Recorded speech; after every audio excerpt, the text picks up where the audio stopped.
What's up everyone, and welcome back to Fiction Tea Reviews.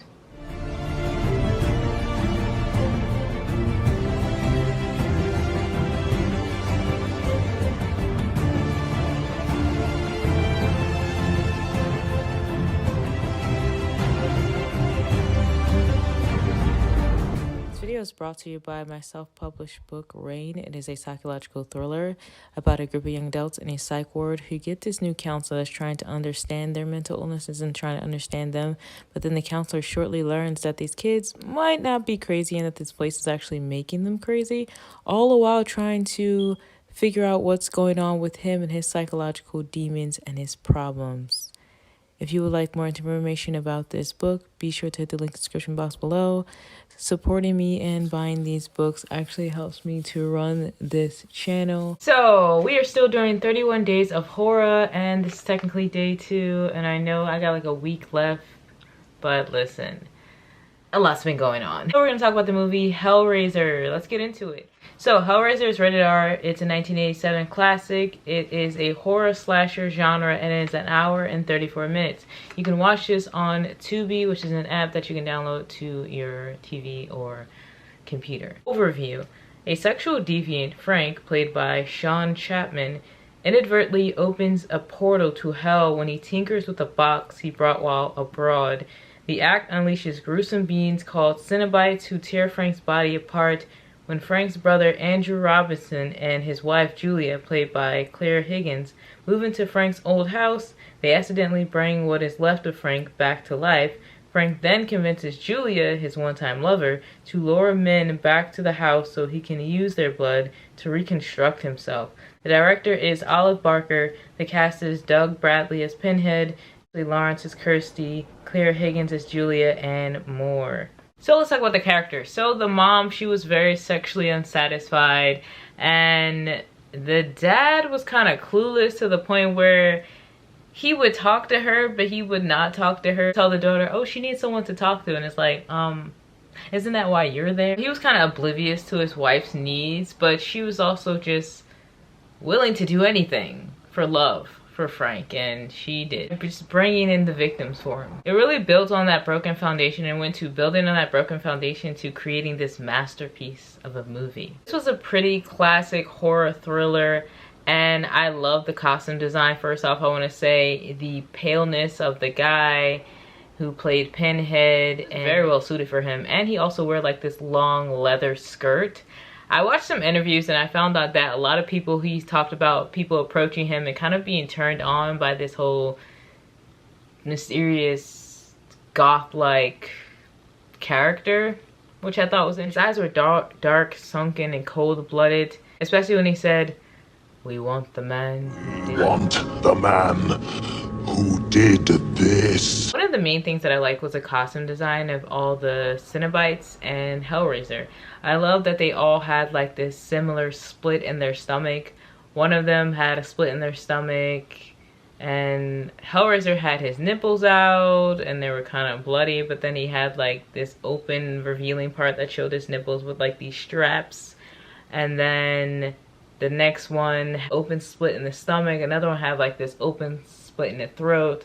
There was the one that had like the mouth that was kind of sewn open. Very beautifully done, gross prosthetics, and shout out to the costume designer because it was on point. From the top of the needle pointed square cut head to the shirt, just simply exquisite.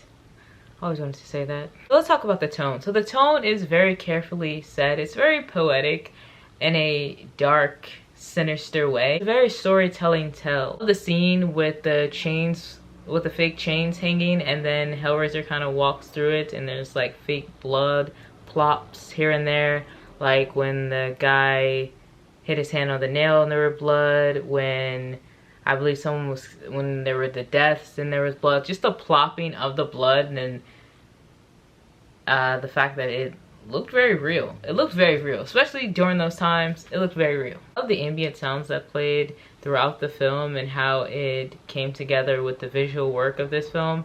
And another thing that I thought was really cool was the different transitions of anatomy that Frank had went through. Like first, when he first came out, he was like this slimy, grotesque, thin bones. Just, he looked really gross, kind of like snot coming from the ground. He was really thin. And then he started to transform. He went from that to being like skeletal. He's like, don't look at me, he's so hideous. And then the more he fed, he transformed, and then he started to get flesh, and then he became more red. His anatomy just started upgrading, and then finally he was a full-fledged person. So to me, it sounded like kind of a ballerina sound mixed with like some classical sounds, which I thought was really creative, whoever did the sound design. And also I watched some behind the scenes, so I did get some insight on this stuff. Gave off that like, I'm floating in the air, or like I'm a bird type of thing, but it mixed with this horror essence. Funny because Hellraiser wasn't really the villain. He was more like the Grim Reaper coming to collect. I feel like the real villain was the stepmother and Frank. They were the true villains of this. They were the antagonists of this film. I watched some behind the scenes, and they talked about how it was about 138 pins. And they sat through that, and they had to come in at like 4 or 5 a.m. in the morning, and how playing that character, the guy who played Pinhead, he said it messes with you. It messes with you, like playing that character, especially being in it for so long and being in that costume for so long. He was like basically in complete isolation, and that it took them a long time because they had to fit it, and it was very skin tight to him. And yeah, I was like, wow, my God, imagine sitting in that for hours. And hours and hours and hours. It was, this movie was a visceral nightmare. It was a visceral nightmare, but it was also very cool. I saw behind the scenes how they used a rack to like shake the floorboards, which I thought was really cool. They pumped like this goo, the scene with the like goo coming from the floorboards, they like pumped something in that, and I'm like, marvelous, just, ugh, so cool. And then when they did like the transformation, they used reverse photography to like go backwards with the transformation. They go forward and back. Costume was done section by section, and it took 6 hours.